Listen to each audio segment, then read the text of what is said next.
Hi everyone, welcome back again di Altcoin Update. Dan update kali ini kita akan bahas kembali untuk posisi pergerakan daripada Matic. Jadi baru banget kita bahas sekitar 1 hari yang lalu. Pada saat itu kita bahas posisi Matic itu lebih kurang sebetulnya kalau kita lihat di mana ya teman-teman posisi ya.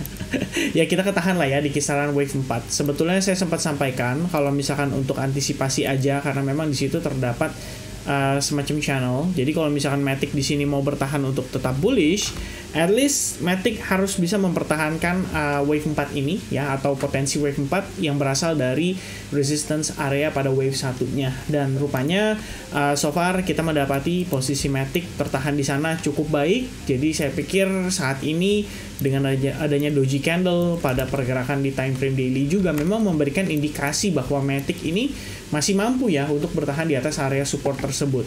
Nah, yang menarik lagi adalah ada kabar gembira untuk Matic. Jadi Instagram itu mensupport Polygon NFT marketplace.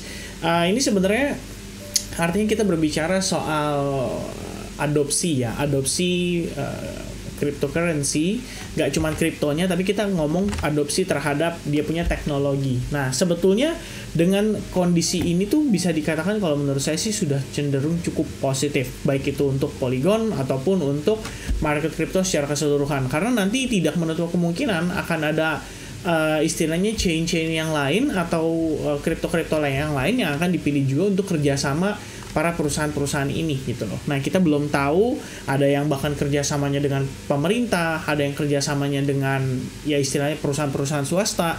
Nah, kedepannya akan seperti apa? Kita belum tahu.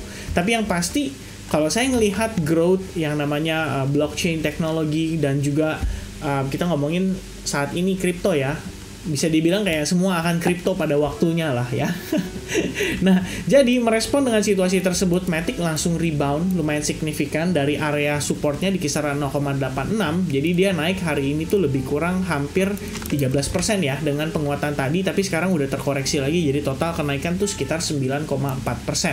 Nah, teman-teman perhatikan di level ini tuh kita terdapat area resistance yang sudah cukup kuat ya, ada 1 kali, 2 kali, 3 kali, 4 kali, dan sekarang kita tes yang ke 5 kali. Apakah kita bisa break dari sana gitu?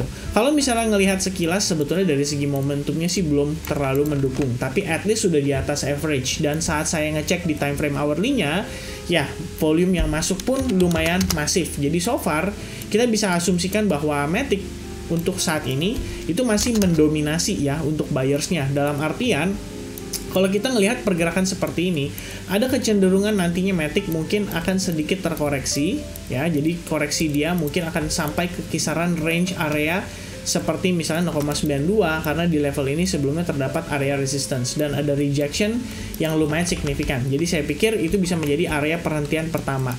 Kemudian teman-teman juga bisa gunakan yang namanya Fibonacci retracement dan kembali mencari level-level area yang kemungkinan akan dicapai pada proses retrace-nya.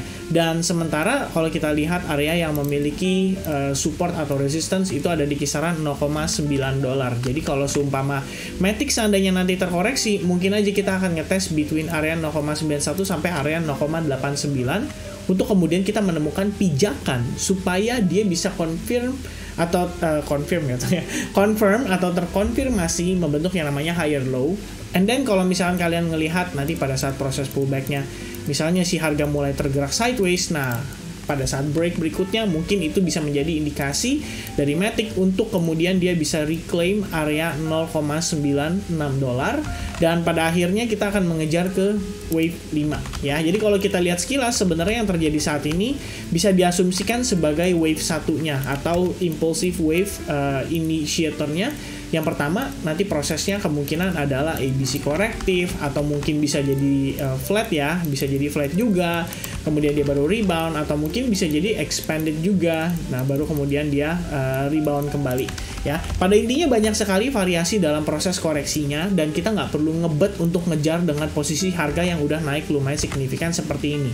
Kalau saya prinsipnya adalah dikasih diskon saya baru masuk. Kalau nggak ada diskon, ya udah berarti belum rezeki dan kita bisa cari opportunity di crypto atau di koin lainnya. Oke? Nah, itu sekilas untuk update daripada Matic. Buat teman-teman mungkin yang ada ngambil posisi long, bisa di-consider juga untuk take profit sebagian karena ini merupakan area resistance yang cukup powerful so far sampai dengan hari ini. Jadi saya pikir nggak ada salahnya ya kita secure some profit dulu. I think that's it teman-teman, sekilas saja untuk update dari Matic. Thank you so much dan sampai ketemu lagi di update nanti malam. Cheers guys, bye bye.